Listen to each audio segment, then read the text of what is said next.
During the early 1900s, one could argue that Appalachia functioned as an untamed frontier dominated by influential family groups. Certainly, sheriffs and judges existed, but their power was minimal over the well-armed Appalachian clans, which were guided by hot-headed, gun-toting individuals ready to erupt into violence at the slightest provocation. Indeed, the legal system was intimidated by these families, and by 1910, it seemed there were two opposing justice systems in these rough terrains. On one side, you had the rogue Appalachian way, where men settled scores personally, often with bloodshed as the sole resolution to conflicts with others. On the other, courts were managed by elected officials and professional law enforcers attempting to establish order by apprehending offenders and relying on judicial penalties. It was inevitable that these two forces would collide. In Japan, 1912 marked that collision, and the ensuing event remains the most lethal courtroom shootout in American history, occurring right here in Appalachia. So, with that, my friend, here unfolds the true account of the 1912 Courthouse Massacre, music. It all began on a Saturday evening in the autumn of 1911 at a corn-shucking gathering in rural Virginia. You see, stripping corn during the harvest season was a major occasion in the mountains, and the task could be quite labor-intensive. Occasionally, a farmer would lighten his load by inviting neighbors to assist. All the men and boys would gather outdoors to husk corn while the women prepared meals, and the children would aid with the food or practice their quilting skills. It served as a social time, with boys and girls enjoying a game called Shake the Cat, where they tossed a cat onto a quilt held at each corner by a girl, and the girls would bounce it. Whichever way the cat darted determined which girl the boy could kiss. Meanwhile, on the Pied de Orch, the older boys and men held competitions to see who could shuck a bushel of corn the quickest. Every so often, they'd come across an ear of corn with some red in it, known as a red ear, and the custom was that if a young man found a red ear, he could kiss a girl of his choosing before dinner that night. Well, a young man named Wesley Edwards found a red ear and decided to kiss the wrong girl. You see, this girl was already being courted by another boy, and that kiss triggered a chain of events that continues to haunt Appalachia to this day.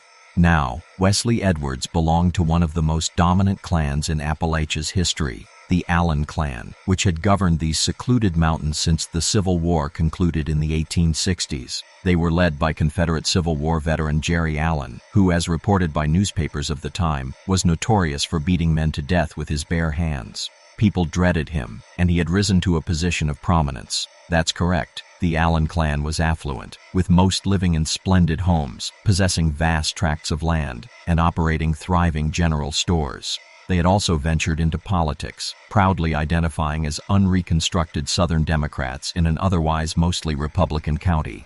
The majority of the Allen family had served in office, and for 50 years they were recognized as Appalachian outlaws who resolved disputes with fists and firearms. By 1910, the clan's patriarch was 54-year-old Floyd Allen, one of Jerry Allen's 7 children. Floyd was an intimidating figure with a bushy mustache, earning his living as a shopkeeper and farmer, and he embodied the expected traits of a clan leader. He was cherished by many yet despised by others, known for both kindness and a fiery temper. Floyd Allen had a lengthy record of legal conflicts, but he consistently received lenient sentences due to his political ties. And for instance, in 1904, he was found guilty of shooting a neighbor over a land dispute, and for that assault, the jury imposed a $100 fine and 1 hour in jail. These mild penalties were common because people feared the Allens would murder the judge or jury if they convicted him. After Floyd Allen received a 1-hour jail term for shooting his neighbor, Virginia Governor Andrew Jackson pardoned him, and Floyd compelled the man he shot to pay the $100 fine or face being shot again. In another incident, Floyd and his brother Jack clashed over their father's estate, with Floyd shooting Jack in the head, though the bullet glanced off his skull, prompting Jack to shoot Floyd in the chest.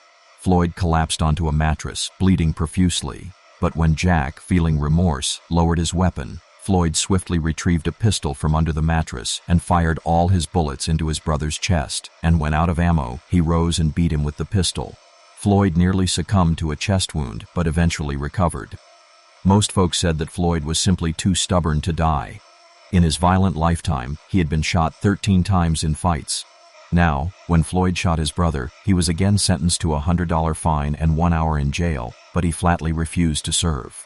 Floyd boasted that he would never spend a moment in jail as long as blood coursed through his veins. In fact, newspapers of the era reported that the Allen family frequently bragged that no member of the Allen clan would ever face imprisonment. You see, it was a point of family honor. The Allens even intimidated federal officials. Once, a federal revenue agent presented Floyd with a warrant to search his wagon for illegal moonshine, and upon reviewing it, Floyd allegedly remarked, "This paper allows you to enter that wagon, but it says nothing about you leaving alive."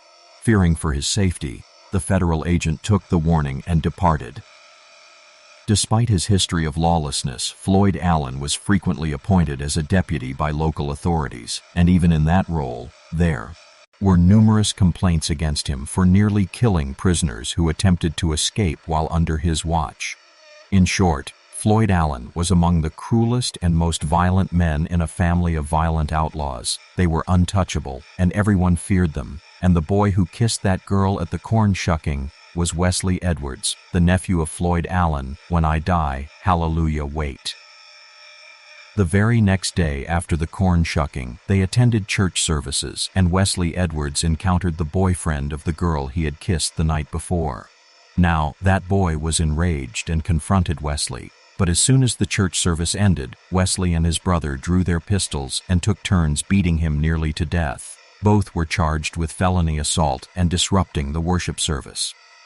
Now, when Wesley's uncle Floyd Allen learned of the charges, he was outraged, and he instructed the boys to hide out in North Carolina where they couldn't be arrested until he could persuade the officials to drop the charges. However, a sheriff obtained a warrant and arrested the boys, ordering their extradition back. They bound the boys' hands and feet and secured them to the rear of a wagon, beginning the journey back to Virginia. Now, by coincidence, the route back into town passed directly in front of Floyd Allen's house, and when Floyd saw his nephews tied up like hogs, he demanded their release, but the deputies refused, and you see, that was a grave error. Floyd immediately pulled out his pistol and savagely beat both of them, then simply untied his nephews. The next day, Floyd brought both boys to court where they were convicted and served brief sentences. However, Floyd now faced a larger issue. He himself was facing assault charges and illegal rescue of prisoners. It seemed the sheriff and local politicians had grown weary of his vigilante justice, and now was the moment to prove once and for all that they were the true authority of the land, not the powerful Allen clan. So you see, on March 13, 1912, Floyd Allen found himself in court once more for felony assault. This time, he was found guilty on all counts and ordered to return the next day for sentencing.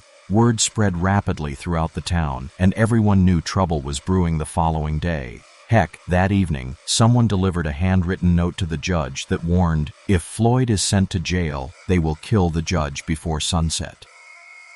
The morning of March 14th, the entire town was tense, everyone sensing an impending crisis. Every court official and law enforcement officer in the building carried a pistol, not to mention the entire Allen clan, who stood at the back of the courtroom heavily armed. That's right, the whole courtroom was primed for action.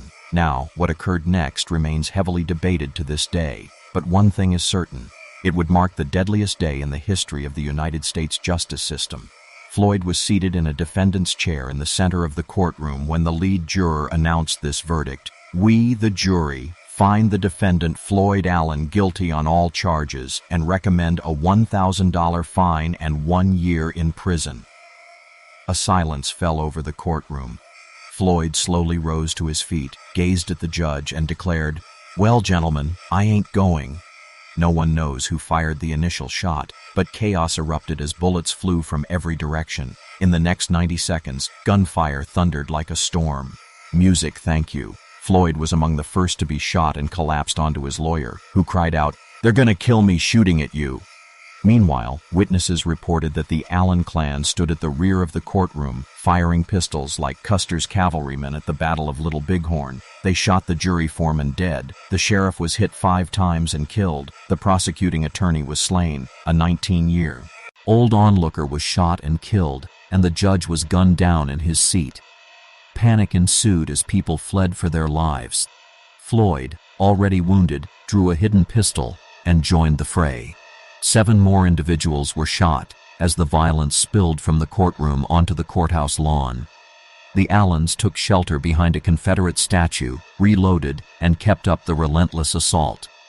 Floyd's hip was shattered by a gunshot, and he managed to flee the courthouse, where he was shot again by the court clerk, this time breaking his knee.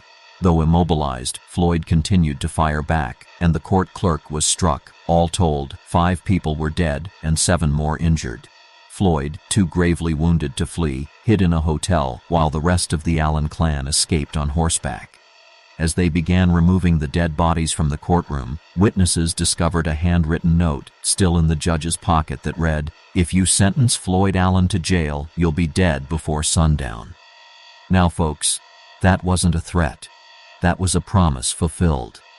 90 seconds of carnage left 57 bullet holes in the courtroom walls and the stairs leading out of the courthouse. Heck, 2 bullet holes in the courthouse steps remain visible to this very day. The shootout dominated the front pages of nearly every newspaper worldwide. For the first time, the violence of Appalachian outlaws seized the nation's attention as a nationwide manhunt began, with every member of the Allen clan wanted dead or alive.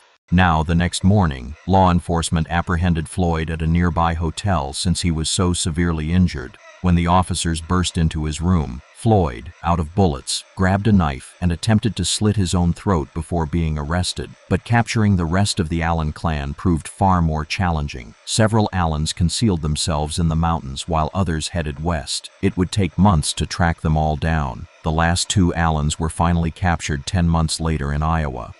Ironically, the final Allen to be caught was Wesley Edwards, the man who had found the red ear of corn and planted the kiss that ignited it all. This event became known globally as the Courthouse Massacre of 1912. It remained front-page news worldwide for 30 days until another tragedy stole the spotlight when the Titanic hit an iceberg in the Atlantic Ocean and sank.